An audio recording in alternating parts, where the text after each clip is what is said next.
ഒരു തിരഞ്ഞെടുപ്പ് മുന്നിലെത്തുമ്പോൾ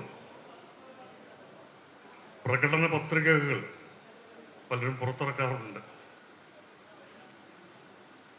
ഏറ്റവും പഴയ ഒരു മലയാള ഭാഷാ പ്രയോഗം പാലും തേനും ഒഴുക്കുമെന്നാണ്. ഈ പാലും തേനൊക്കെ പുറത്തേക്ക് ഒഴുക്കി വിട്ടാൽ ബാക്ടീരിയ വർദ്ധിച്ചിട്ട് പാൻഡമിക് ഒക്കെ ഉണ്ടാവും. അതുകൊണ്ട് പാലും തേനും ഒന്നും ആരും ഒഴുക്കണ്ട. യാഥാർത്ഥ്യ ബോധമുള്ള, ഉൾക്കാഴ്ചയുള്ള, ദീർഘദർശിത്വമുള്ള, സൗന്ദര്യബോധമുള്ള ഒരു സംഘം മനസ്സുകൾക്കാണ് ഇത്തരമൊന്ന് ജനപക്ഷത്തിലേക്ക് സമർപ്പിക്കാൻ കഴിയുകയുള്ളൂ. അത്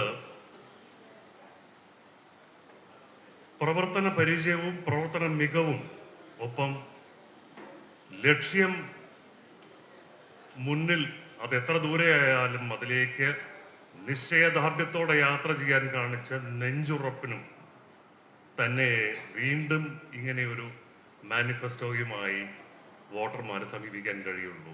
അത് ഇടതുപക്ഷ ജനാധിപത്യ മുന്നണിയുടെ സാരഥികൾ അർഹിക്കുന്നുണ്ട്. ഞാൻ എൻ്റെ സുഹൃത്ത് മാധ്യമപ്രവർത്തകനായ ശ്രീ പ്രമോദുമായി പങ്കുവച്ചൊരു കാര്യമുണ്ട്. ഞാൻ കുറച്ച് ദിവസങ്ങൾക്ക് മുമ്പ്, ഒരു മാസം മുമ്പ്, വയനാട്ടിലെ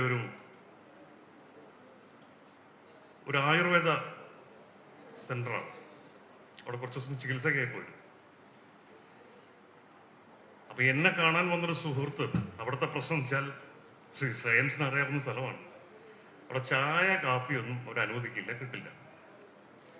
അപ്പൊ എന്നെ കാണാൻ വന്ന സുഹൃത്തിന് വൈകുന്നേരം ഒരു ചായ കുടിക്കണം എന്നൊരു ആഗ്രഹം പറഞ്ഞപ്പോൾ ഞങ്ങൾ പതുക്കെ അതിന് പുറത്തുള്ള വഴിയിലേക്ക്, റോഡിലേക്ക് ഇറങ്ങി.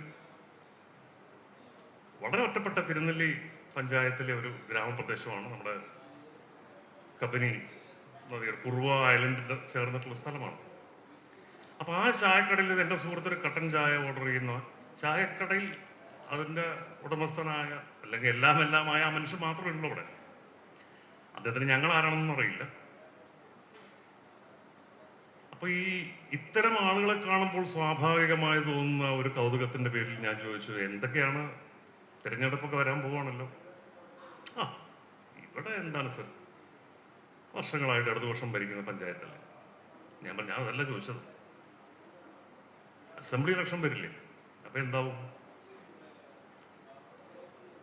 ഞാൻ പറഞ്ഞത് വിശദമായി തന്നെ കരീം കെ രാമകൃഷ്ണനൊക്കെ പറഞ്ഞിട്ടുണ്ട്. പക്ഷെ അദ്ദേഹത്തിൽ ഞാൻ കേട്ടത്, അപരിചിതനായ മനുഷ്യന്റെ പേര് പോലും ഞാൻ ചോദിച്ചിട്ടില്ല.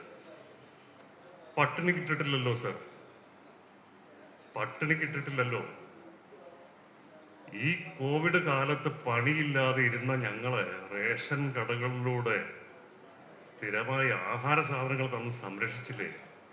പിന്നെ പെൻഷൻ സ്ഥിതിയല്ലോ സാറിന് 1400 രൂപയാണ്.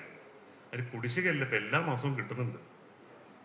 ഞാൻ പ്രമോദോട് പറയുകയുണ്ടായി, ഈ ശബ്ദമാണ് പുറത്തേക്ക് വരുന്നതെങ്കിൽ അത് കേൾപ്പിക്കുകയായി, അതും കൂടി ആവണം മാധ്യമ സുഹൃത്തുക്കളുടെ കർത്തവ്യങ്ങളിലൊന്ന്. കാരണം ആ ശബ്ദമാണ് ജനവിധി തീരുമാനിക്കുന്നത്. മറ്റ് നീണ്ടു പോകുന്ന കോലാഹലങ്ങൾ, അരാഷ്ട്രീയ സ്വഭാവമുള്ളതെല്ലാം വൈകുന്നേരത്തെ ചർച്ചകളിൽ ഇങ്ങനെ മുഴങ്ങി ഇത്തരം വാക്കുകൾ, ഇത്തരം സത്യങ്ങൾ, ശബ്ദങ്ങൾ എവിടെയോ അമർന്നു പോകുന്നു. ആ ശബ്ദങ്ങൾക്ക് നേര് ഉണ്ടെങ്കിൽ അത് പ്രതിഫലിക്കുക തന്നെ ചെയ്യും വരുന്ന തിരഞ്ഞെടുപ്പുകളിൽ.